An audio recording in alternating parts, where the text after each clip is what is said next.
Bueno, la idea entonces es un poco avanzar sobre las técnicas de monitoreo. Va a ser, a ver, esperen que déjenme ver si puedo conectar, ya sé lo que voy a hacer. Voy a tratar de conectar en el teléfono la, la pantalla, así voy viendo lo que pasa y si aparecen mensajes, los veo hasta que lleguen los chicos. Pero en principio, como siempre, nos gustaría que cualquier duda, cualquier comentario vaya siendo parte del debate, sobre todo porque tuvimos ya experiencias de lo bueno que está esto de... Acá está Lee, buenísimo, Lee. Abrí el micrófono, Lee, un cachito, así vamos interactuando. Sí, porque la Hola, idea... ¿cómo están? Ahí ¿Cómo está, están todos? buenísimo. Perdón, no sé por qué no puedo activar la cámara, no me lo permite. Por eso. Qué Recién feo ahora. esto, ¿eh? Ahí Qué ahí feo me que no dice. te... Ahí sí. Buenísimo, Hay alguien que me lo buenísimo. habilitó de ahí. Está muy bien, está Bueno, muy bien. acá estoy yo, ¿eh? No, entonces, miren que esperen que voy a sacar la voz acá. Ahí está. Voy a sacarla acá. Perfecto. Buenísimo. Bueno. Y voy a sacar esta otra cámara porque si no es como demasiado otero junto. Claro. Bueno, entonces así yo veo lo que pasa ahí y todo. Bueno, buenísimo. Entonces decíamos que nuestra idea en principio es poner en debate el tema del monitoreo. Básicamente, nosotros sabemos que la idea del monitoreo tiene, o el monitoreo, mejor dicho, tiene como un objetivo dual. Por un lado, definir la condición del paciente. Pero por el otro lado, ¿sí? Tratar de guiar o corroborar que las propuestas terapéuticas sean adecuadas.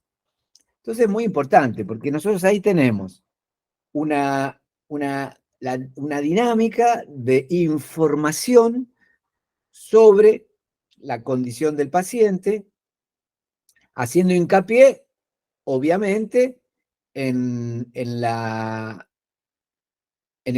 equipamiento que tenemos. Pero básicamente, más allá de la metodología de determinación de las variables cuantitativas que utilizamos para categorizar el estatus orgánico del paciente, ¿sí? El monitoreo tiene el sesgo, el problema, de darnos una información parcial. Parcial que obviamente refleja, en primer lugar, eh, las condiciones en las que la muestra es tomada. Por ejemplo, ustedes ponen el oxímetro de pulso en la lengua, en la punta de un dedo de la mano o en la punta del dedo de un pie. ¿Sí? Uno asume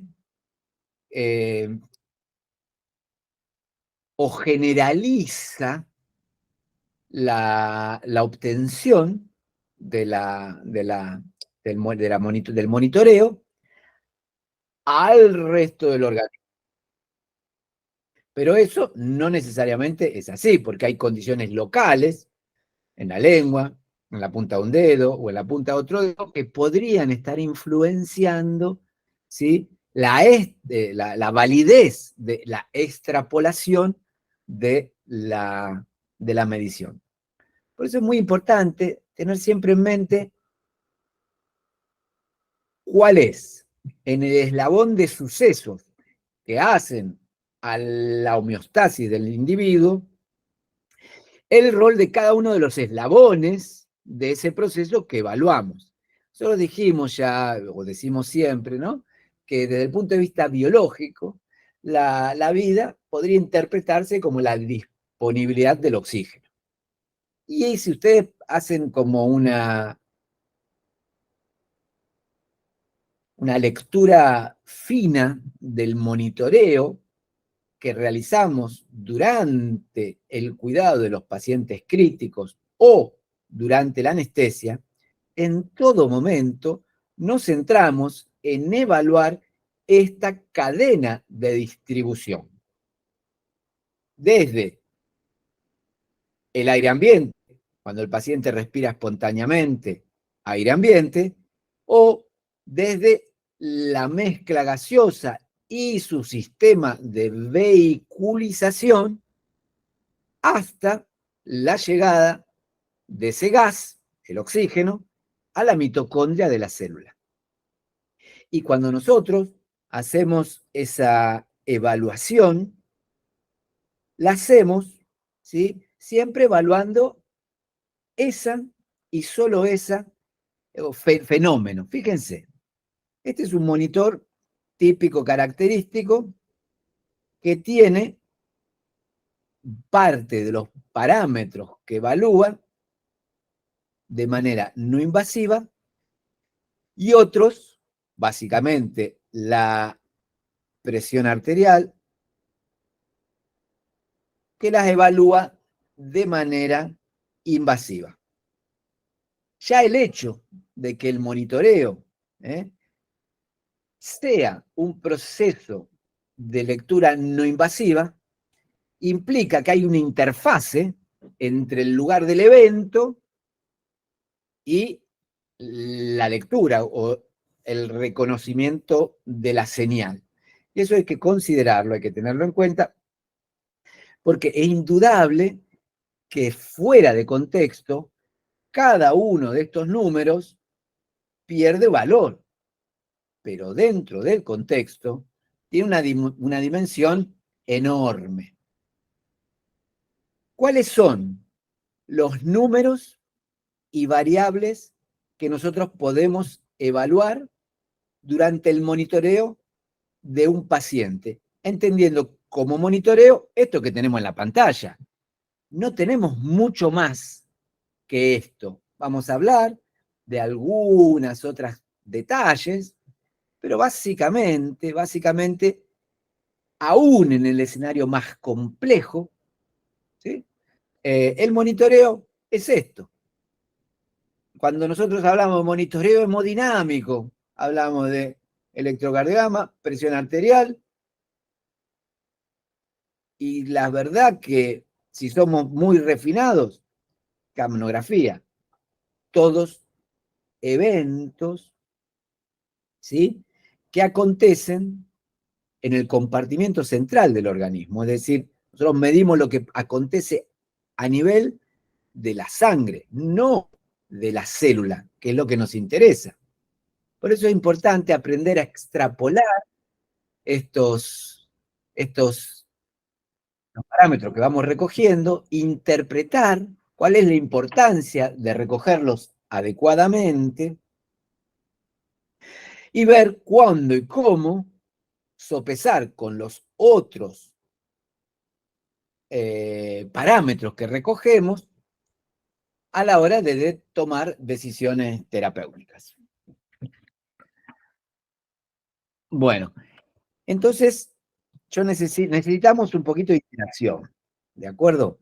Porque esta interacción que estoy proponiendo y que necesariamente tiene que darse, nos va a dar a nosotros también una idea y una dimensión de cuánto ir profundizando en el debate del tópico del día, ¿sí?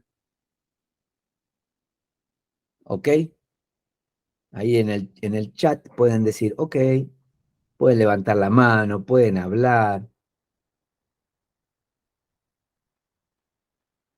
Bueno, ok. Están silenciosos. Están muy silenciosos. Ok, Sofía, gracias, Sofía. Sí, es muy importante, si no esto no va a funcionar, va a ser un aburrimiento la clase, ¿de acuerdo? Bueno, presten atención a este monitor, ¿de acuerdo? Vamos a tratar ¿cómo se llama?, de ir descenebrando cada una de las cosas. Vamos con nuestra primera línea. Nuestra primera línea nosotros tenemos el electrocardiograma y un número. El número es básicamente, ¿sí?, los latidos por minuto, la frecuencia cardíaca, obviamente, ¿sí?, un dato de recontra super relevancia que debe ser interpretado en función de la condición del enfermo y de los otros parámetros. En general, nosotros decimos, a grosso modo, que la frecuencia cardíaca es uno de los determinantes de la presión arterial media que regula la perfusión tisular y que, por tanto, uno de los condicionantes de la variable frecuencia cardíaca viene determinado por la presión arterial del paciente. Es decir, si ustedes tienen un paciente con, supónganse, con 40 latidos por minuto y una presión arterial media de 50 milímetros de mercurio, ¿sí? Y el paciente no ha sangrado y su corazón es sano, lo más probable es que esta presión sea reflejo de una baja frecuencia cardíaca. Entonces nosotros podríamos decir, ¿no?, que como en muchas ocasiones nuestra intervención terapéutica consiste, ¿sí?, en mantener la presión arterial media en un rango compatible con la perfusión tisular, cuando ésta se ve deteriorada, definir si la frecuencia cardíaca es o no uno de los responsables de ese número es muy importante. Otra cosa importante que nos arroja este número es la manera en que es calculado. Este número es calculado a través del electrocardiograma. El electrocardiograma que tiene una serie, una morfología típica, característica, que nos permite a nosotros definir si la frecuencia cardíaca es producto de un ritmo adecuado. El ritmo adecuado, ¿sí?, en general, es el ritmo sinusal, y nosotros, a partir de la morfología del electrocardiograma, podemos tomar podemos ganar la idea, ¿sí?, o tener la idea de si el miocardio, si el corazón, si la morfología, estructura y conducción está o no adecuada. Como durante la enfermedad en pacientes críticos o la anestesia en pacientes drogados, ¿sí?, influencian sobre el trazado del electrocardiograma, ¿sí?, una lectura concienzuda permite de nuevo tomar decisiones de relevancia. Por supuesto, cuando aparecen desbalances, típico lo que vamos a leer ahí son las arritmias, es también muy importante poder reconocerlas, clasificarlas para determinar la terapéutica a implementar. ¿Vamos bien hasta ahí? Todo el mundo está más o menos al corriente de cómo hacer la lectura de la conducción eléctrica del corazón. Bien, fantástico. Porque esto lo hemos debatido en los cursos anteriores, pero está bueno. Bueno, luego tenemos, ¿sí?, este otro sector en este monitor, que son las presiones invasivas. Vamos a hablar un poquito en detalle de esto, ¿sí?, pero básicamente lo que hace la determinación invasiva de la presión arterial es conectar directamente el transductor del monitor con una línea que accede directamente a un lugar en donde la presión fluctúa. Entonces ese transductor, esta curvita, puede ser producto de la fluctuación de la presión en una fase líquida o en una fase gaseosa. Quiere decir que si yo pongo el transductor y lo calibro en consecuencia en la vía aérea, lo que yo voy a tener acá es una curva de cómo fluctúa la presión en la vía aérea. Si yo eso lo pongo en la vejiga, ¿sí? Voy a tener una curva, ¿sí? De presión intraabdominal o intravesical, que se entiende como intraabdominal. Si yo eso lo pongo en una vena, voy a tener la curva de presión venosa, la curva y los numeritos de cada uno de los momentos en donde las inflexiones son recibidas. Y por último, si lo pongo, conecto el transductor mediante el catéter que corresponde y la interfase que corresponde a una arteria, tendré mi curva de presión arterial. ¿Sí? En general, tenemos que aprender a adjudicarle a cada uno de los puntos de la curva su significado fisiológico. Eso es tal vez el más relevante de los desafíos, porque si bien los números son muy importantes, de nuevo, la manera en que el monitor emplea estos números, perdón, esta toma de datos, ¿sí? Es súper relevante. Una cosa que es muy importante, que cuando uno ejecuta un procedimiento, cualquiera sea la variable o el parámetro a observar, y cualquiera sea el método de monitoreo empleado, ¿sí? La maniobra debe pasar por un periodo de calibración.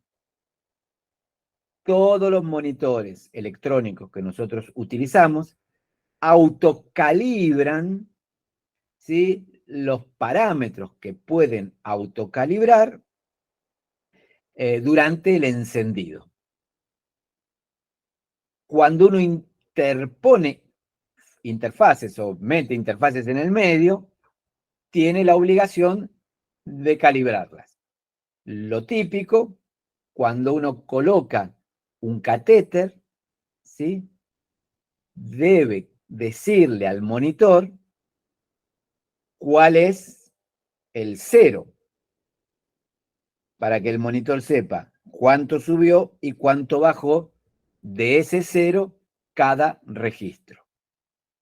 Por eso, cuando uno mide cualquier cosa que mida, ¿sí? El transductor debe estar posicionado a la altura correspondiente, que por ejemplo, cuando medimos presiones arteriales, debe estar colocado a la altura de la posición actual del atrio izquierdo, ¿sí? Porque ese va a ser el cero cuando medimos presión arterial, a la altura de la tráquea cuando medimos presión de vía aérea, a la altura de la línea medio axilar del abdomen cuando medimos presión, presión intraabdominal, etcétera, etcétera, etcétera. Es decir, no importa tanto dónde entra el catéter, sino dónde va el cero del transductor. Porque básicamente, ¿sí? Lo que nosotros vamos a generar es como un sistema de vasos comunicantes, ¿sí? Si nosotros ponemos el límite acá, entonces en todas las áreas del sistema el límite va a estar en el mismo lugar. ¿De acuerdo? Muy bien. Perfecto. Entonces, recordamos que siempre que hacemos una medición, tenemos que certificar que el procedimiento ha sido correcto y adecuado. La medición invasiva de la presión arterial arroja 3 medidas. Esto es muy importante, ¿sí? Si ustedes analizan la curva, ¿sí? Más o menos así, esta curva tiene un cenit, tiene un nadir, tiene un punto mínimo, un punto máximo. El punto mínimo es la presión diastólica. y el pulso máximo es la presión sistólica. Quiere decir, présteme atención, que cuando uno monitorea de manera invasiva la presión arterial, mide in situ la presión diastólica y la presión sistólica, diastólica. Y mediante un algoritmo, una cuenta, una fórmula, calcula la presión arterial media. Eso tiene que quedar claro. Cuando hacemos medición invasiva, la presión media resulta de un cálculo matemático, lo cual quiere decir que no es la presión arterial media real, sino la calculada. Que, como está muy, muy, muy bien calculada, cuando el registro de presiones arteriales sistólicas y diastólicas es correcto, la presión arterial media que arroja el monitor es súper, súper cercana a la real. Además, ¿sí? Como nosotros definimos la velocidad a la que corre el registro, también nos permite definir una frecuencia de pulso. Y además, ¿sí? Como nosotros sabemos que la diferencia entre la presión diastólica y la sistólica es la presión de pulso, la determinación invasiva nos permite obtener el dato de presión de pulso latido por latido. Luego veremos si esto es útil, sirve para algo o no sirve para nada. Bueno, entonces ya vimos, ¿sí?, que cuando comparamos frecuencia cardíaca y presión arterial media, ahí surgen dos temas interesantes. Lo primero es que en ambos casos estos registros evalúan un efecto potencialmente, habitualmente común, que es el latido y la eyección sistólica. De nuevo, el latido y la eyección sistólica. Por cada curvita verde, debo tener una curvita amarilla. Y además, y esto es súper, súper, súper, súper importante, ¿sí?, el tiempo en el que acontece un evento, espera a ver si me sale, ¿sí? El tiempo que acontece un evento y el otro tienen una relación fisiológica que aporta información sobre aspectos que hacen a la función cardiovascular del paciente monitoreado.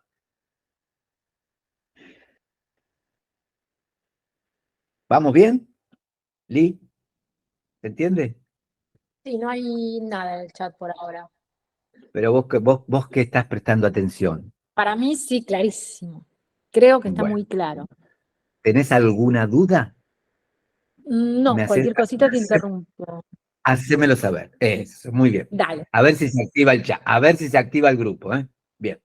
Bueno, pero fíjense, ahora vamos a la curva de abajo. La curva de abajo es una curva muy interesante, es tal vez una de las curvas más interesantes, básicamente porque es una curva a la que todos podemos acceder, ¿sí? La presión arterial invasiva queda reservada para algún tipo de escenarios clínicos, pero la determinación de la pletismografía, ¿sí?, o de la aplicación del oxímetro de pulso,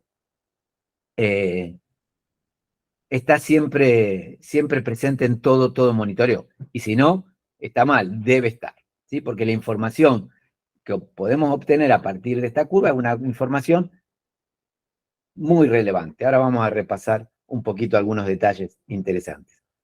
¿Qué nos da esta curva? Nos da una información tremenda.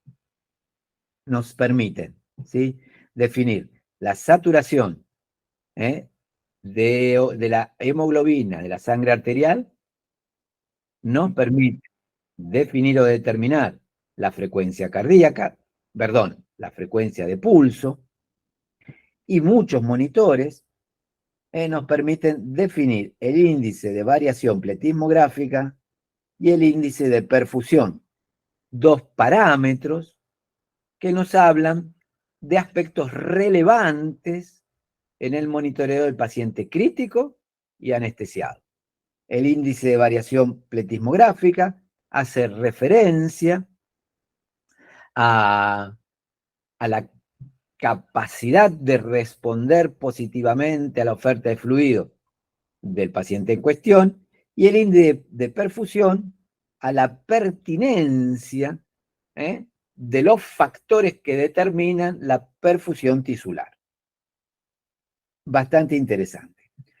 Si nosotros analizamos estos primeros 3 eventos, ¿sí?, podemos evaluar en conjunto el corazón, desde su mecánica, ¿sí?, y por supuesto actividad eléctrica, con su función eyectiva. Porque claro, luego de cada contracción eléctrica, viene una contracción mecánica con la subsiguiente eyección de volumen. Podríamos tener pacientes, por ejemplo, en donde se observa el electrocardiograma, pero no se observa curva.